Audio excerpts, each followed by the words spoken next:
Hey everyone, Sean McGuire here, and today I wanted to talk to you about how to set goals to overcome fears. Now, I could go so many different directions with this and talk for hours on end because fear is such a prevalent part of our society and our world, and it affects our lives in so many different ways. But instead of doing so many different ways, I'm just going to narrow it down to 3 to keep it short. And I'm going to go over these 3 because I think they'll be really helpful to you in life. You know, in counseling, I see so many different people come in with anxiety, with phobias, with different issues that they want to get over.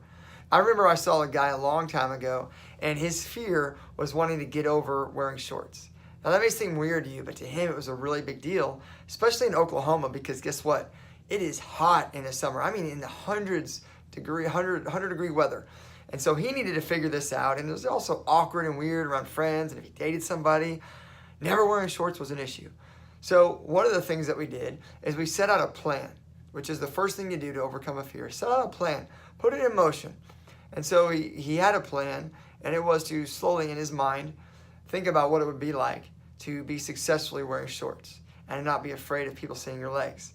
And then we put that plan in motion, and him coming to my office, and which goes into the second thing is figure out the person or people that you need in your life to succeed at the plan, at the goal that you set. So you have the plan, then you go to the person. Well, he picked me as his person. So what we did is we created a plan together, and that was to start writing out scenarios that he was most afraid of. He was most afraid of going to the park. He was most afraid of going to the different places where he'd be around friends outside, like a pool. And we started with just writing it out in session. And that was the start, was not even to go into the situations that caused the most fear, but to write it out.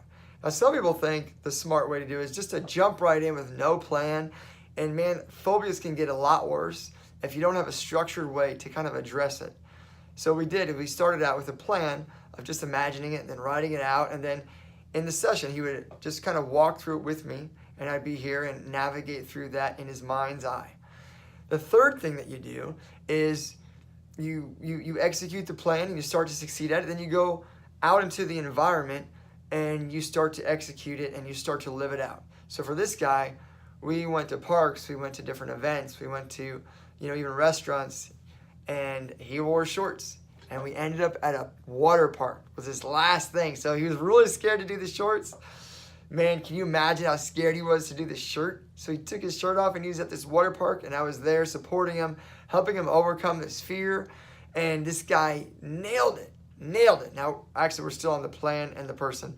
We haven't got to the third one yet. He nailed it, and it was fantastic. Now, this guy was months to get to this point. I mean, probably an entire year from not even being willing to wear shorts to go into a water park with no shirt and just a bathing suit on and having a great time.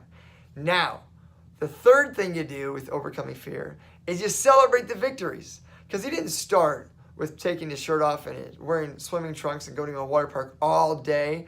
He started with sitting in my office, and he started with reaching out. And he had all these different places of victory along the way. And so how silly would it be to wait till the very end of the year to celebrate any victories? No.